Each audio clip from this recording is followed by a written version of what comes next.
In the beginning, there was Kemet, the Black Land and the Red Land. Humanity was savage, lawless, and wild.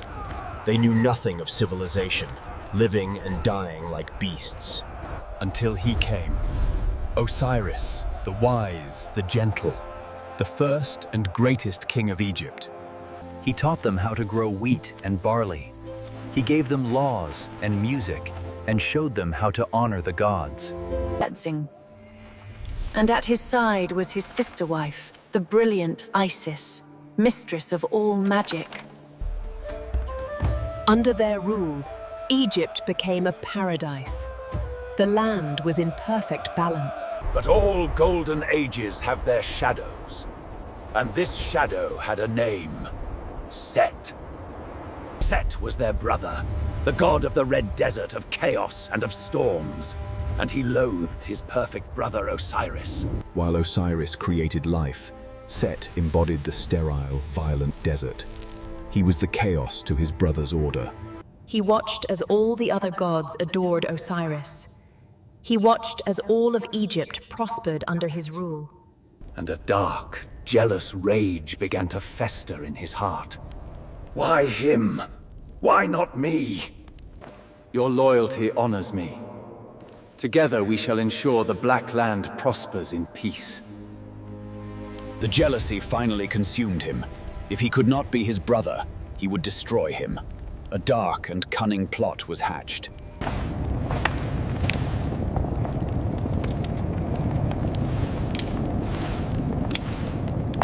Then, he commissioned the finest craftsmen in the land to build a magnificent chest, the most beautiful box ever created.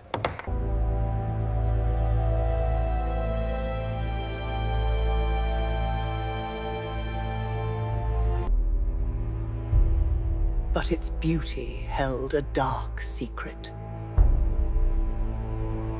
The king's reign is ending tonight. When the eclipse comes, we strike. And with his son gone, the throne will be mine. With his trap prepared, he announced a great feast, the grandest party Egypt had ever seen, all in his brother's honor. Drink deep, my friends. Tonight we celebrate the joy of the heavens. Thank you, dear brother. This celebration is beyond compare. Only the best for the great Osiris. Only Isis, his magical wife, felt a small chill in the air. My friends, I have a final surprise. By the heavens, look at the brilliance! I have never seen anything so magnificent. This glorious prize will be given as a gift to whoever fits inside it most perfectly. The gods, laughing and drunk, thought it a wonderful game. One by one, they tried to fit inside.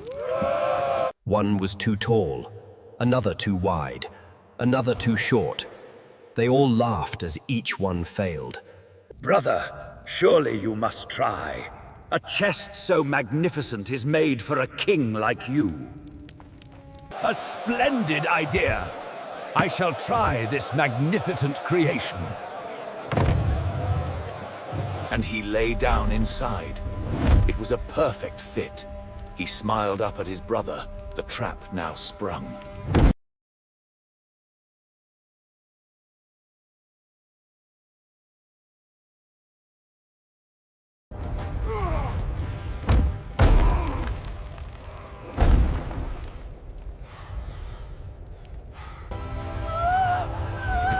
Isis screamed! The other gods were frozen in horror. This was name! Let me out, please! Help me!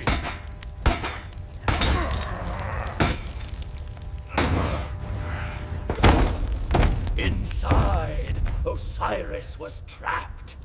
The god of life, the king of the world.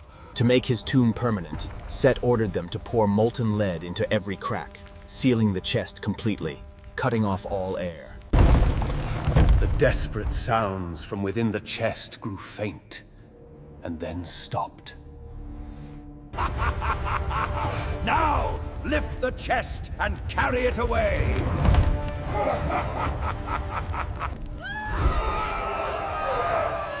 Throw it in the Nile! Let the river be his tomb!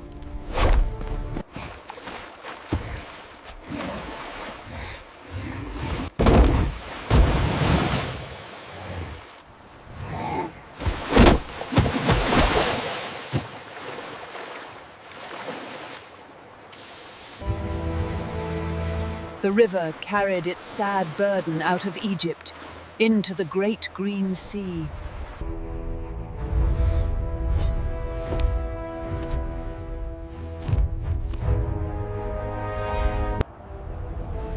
A new age began. Not of peace, but of fear. The age of...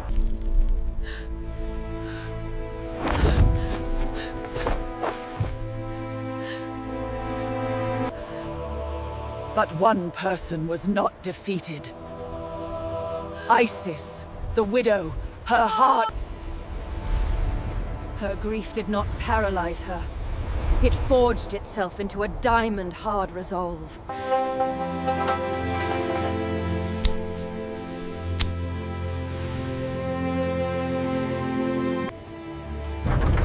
She knew she could not fight Set with strength. She had to use her mind, her magic. And so, disguised as a simple, grieving widow, the queen of all Egypt, she searched every riverbank, every delta, every swamp. Her quest would take her beyond the borders of Egypt, into the unknown world, on a journey that would defy. Isis began her desperate search. Day and night she wandered. Tell me, fisherman, have you seen a magnificent chest float by? It holds my beloved. Have you seen it, farmers? Finally, some children told her they had seen such a chest floating out towards the great green sea. Hope mingled with despair.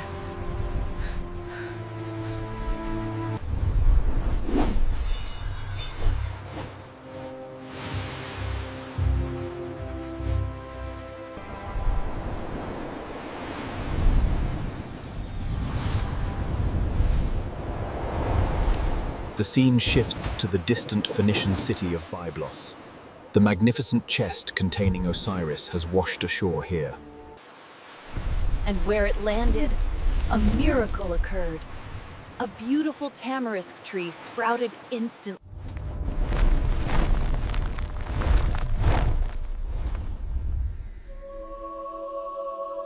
This magnificent cedar shall be the central pillar of my new palace. Cut it down! Yes, great king. We obey. And so, Osiris, still sealed within his coffin, became a pillar in a foreign king's... Guided by divine whispers, Isis finally arrived in Byblos. She sensed her husband was near, but she did not know where. Why do you sit here in such sorrow, sister?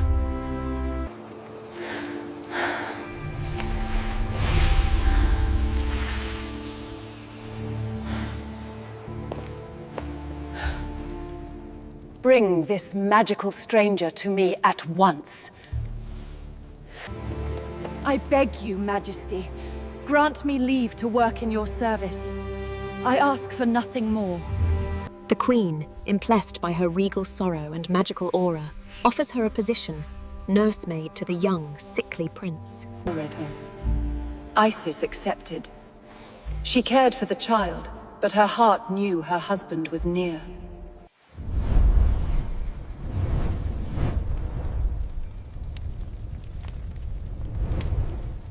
She nursed the child not with milk, but by channeling divine light, passing immortality into him through pure magic. Then, transforming into a swallow, she would fly around the great pillar that held her.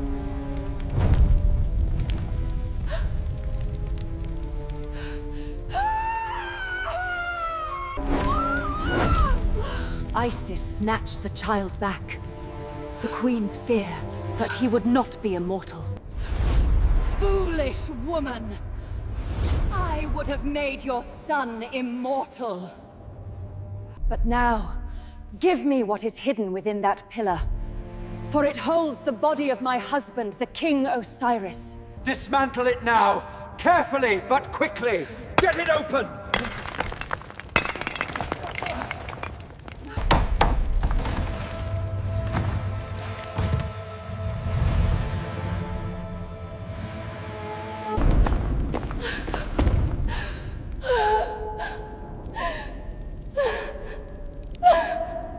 The king gave her the chest and a ship laden with gifts. Isis took only her husband and set sail for the secret marshes of the Nile Delta.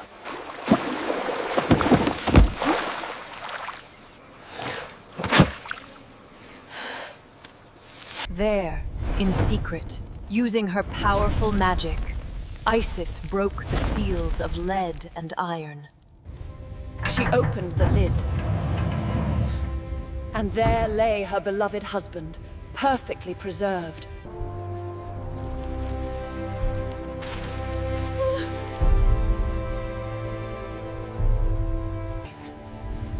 But grief was not enough.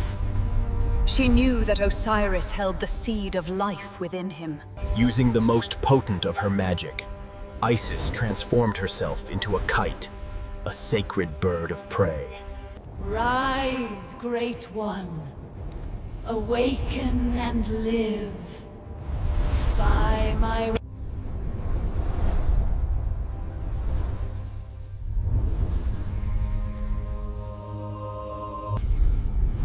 She returned to her form, knowing she carried within her the hope of Egypt.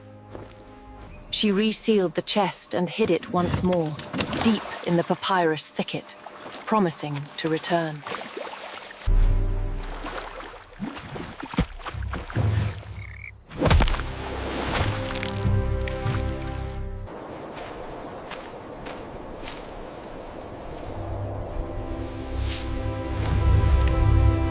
His brother, somehow still here, his carefully laid plans mocked.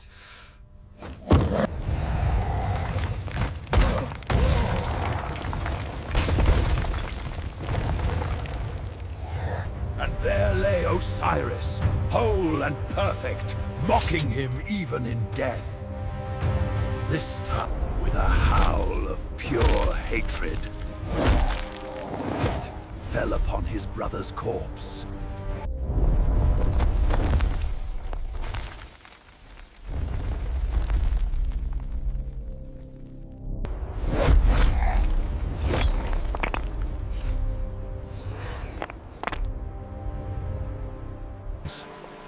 And he traveled the length and breadth of Egypt, from the northern delta to the southern cataracts. And in every province he scattered a piece of his brother's bod, ensuring that Osiris could never be found, never be reborn. The final piece, the source of Osiris's life-giving power, he threw into the Nile itself.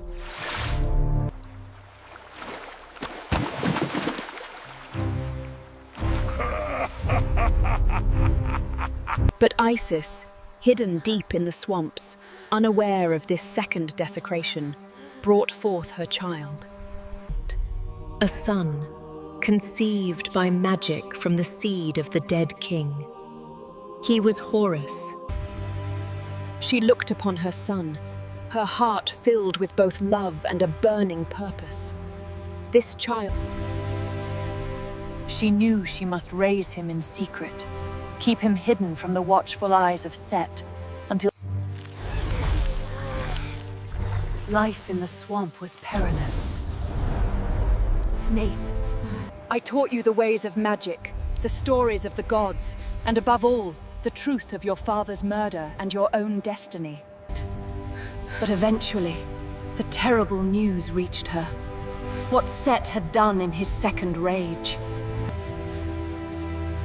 Her first quest was over. Now, a second, even more heartbreaking... This time, she was not alone. Her sister Nephthys, Set's own wife. Together, the two sisters traveled the length of Egypt, their divine senses guiding them towards the scattered fragments of the god. One piece they found by the river, another hidden in a temple, a third buried deep beneath the desert sand. With each piece they found, their sorrow mingled with determination. They treated each fragment with reverence. Slowly, painstakingly, they gathered 13 of the 14 pieces. Only one remained lost. They learned the fate of the final piece. Swallowed by the fish. Lost for... Undeterred, Isis lays the 13 pieces out on a bed of reeds. And with Nephthys at her side, Isis began the great intation, the most powerful. Weaving life back into the dead flesh, piece by painful piece. And for the missing piece,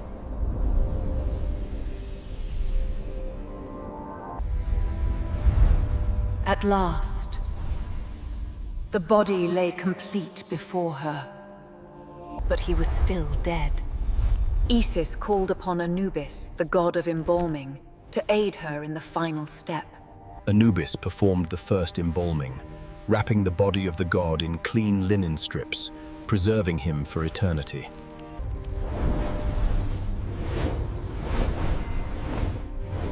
With the body prepared,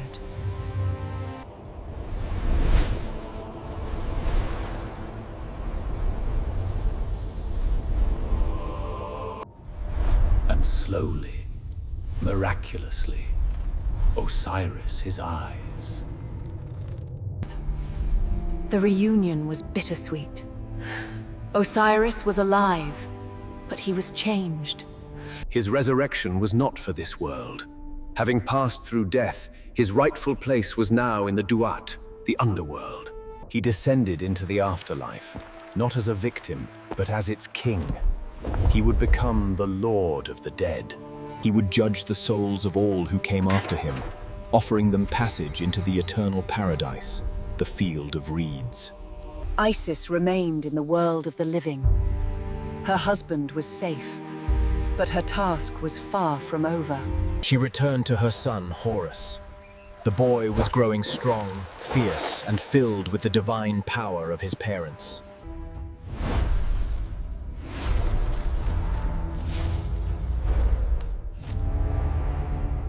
Set still ruled Egypt, his reign one of fear and chaos.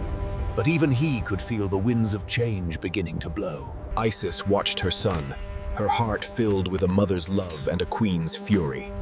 The final confrontation was inevitable. The stage was set. The players were in place. The battle for the throne of Egypt. Years passed in the hidden swamps. Horus grew strong, swift, and skilled in the arts. At last, the day arrived. Horus was ready.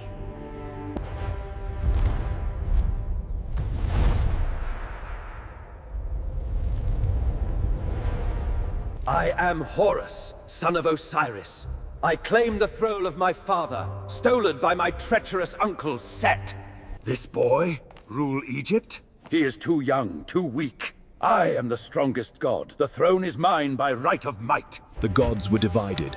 Some sided with the rightful heir. Others favored Set, arguing his strength was needed to rule. The son must inherit from the father. That is Ma'at. That is divine order. But Ra, the aging Sun King, hesitated. He favored Set's strength, believing Horus too young. Treacherous. And so began the contendings of Horus and Set. For 80 long years, the gods argued, unable to decide. Finally, weary of talk, they decreed a series of contests. Let strength and cunning decide who was truly worthy of the throne. The first contest, a race in boats made of stone. Set, confident in his strength, began carving a massive stone vessel. Horus, however, uses his cunning. He builds a boat of wood, but covers it with plaster painted to look exactly like stone.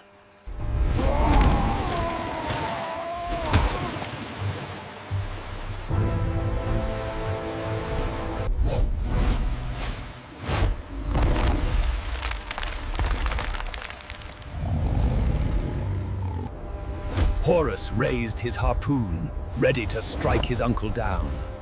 But the other gods intervened, stopped. Horus and Set must hold their breath underwater. Whoever surfaces first loses.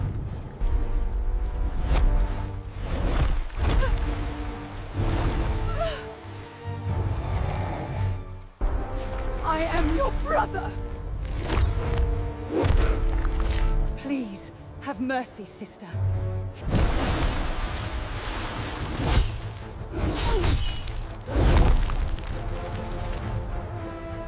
The wise Thoth immediately replaced her head with that of a cow, saving her life. But the act shocked the gods. The gods were outraged by Horus's violence against his mother. I declare that Set was right. Horus is too impulsive to rule. Seeing his chance, Set sought Horus out as he slept, exhausted from the conflict. And in a brutal act of vengeance, Set tore out his nephew's left eye, the eye that represented the moon.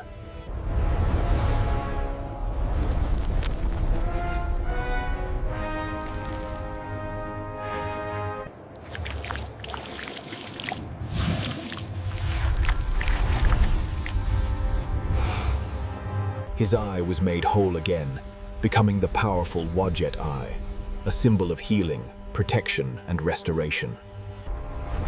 Set's savage act horrified the gods. Even Ra began to doubt his judgment.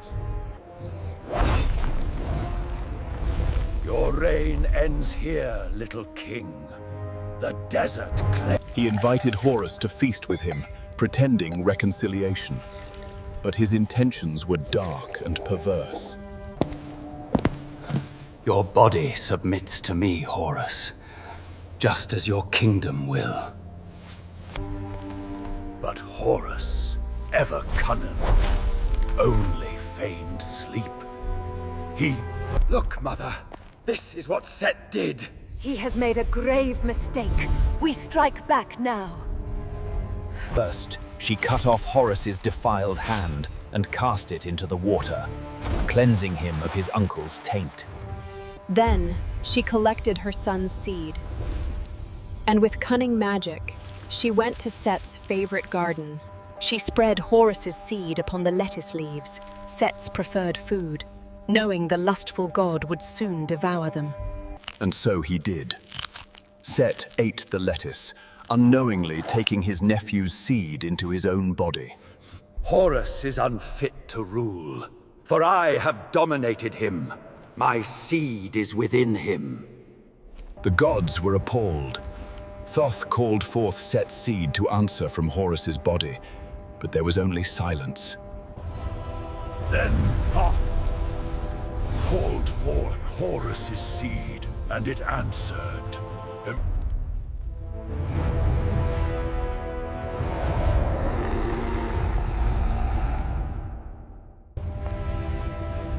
Weary of the chaos, the gods finally agreed to seek judgment from the one whose opinion mattered.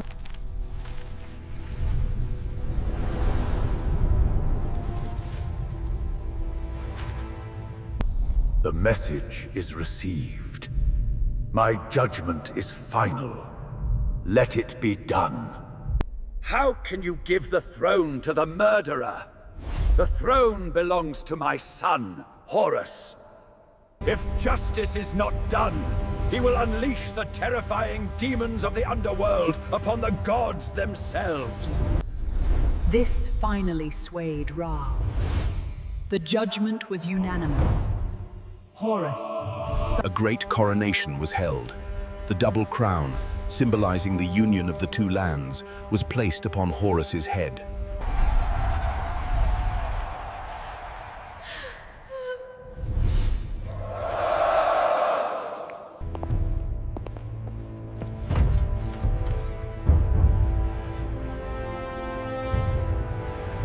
And what of Set? His treachery was undeniable, but so was his immense strength. Ra gave him a new purpose. He would rule the Red Desert, the foreign lands, the places beyond Egypt's borders. And each night, he would stand on the prow of Ra's solar boat, using his strength to fight off the great serpent of darkness, Apep. Even chaos itself could be harnessed, forced to serve the cause of order in the eternal battle against oblivion. Under Horus's rule, Egypt flourished once more. Order was restored, the land was fertile, the people were just. He ruled as the living king, the embodiment of Ma'at on earth. And every pharaoh after him, the pharaoh, was Horus on the throne, the bridge between the gods and mankind. And in the Duat, Osiris ruled as the king of the dead, the promise of resurrection and eternal life. This great myth formed the very heart of ancient Egyptian belief. Hail, Osiris, Lord of the dead. It shaped their vision of the afterlife, the judgment of the soul, the hope of living forever in the field of reeds. And it gave them the image of the perfect family, the murdered father, the magical mother, and the avenging son.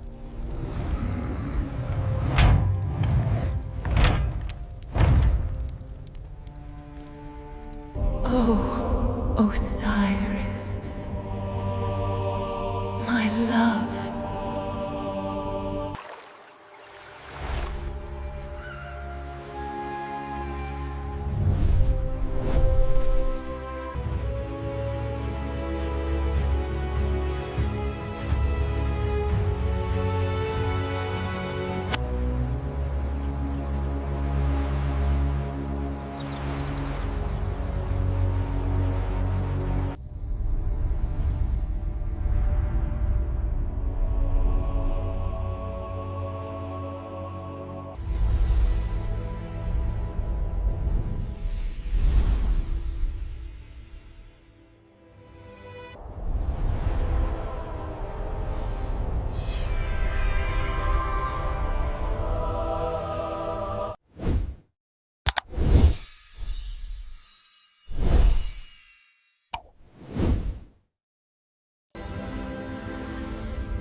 What myth should we tell next?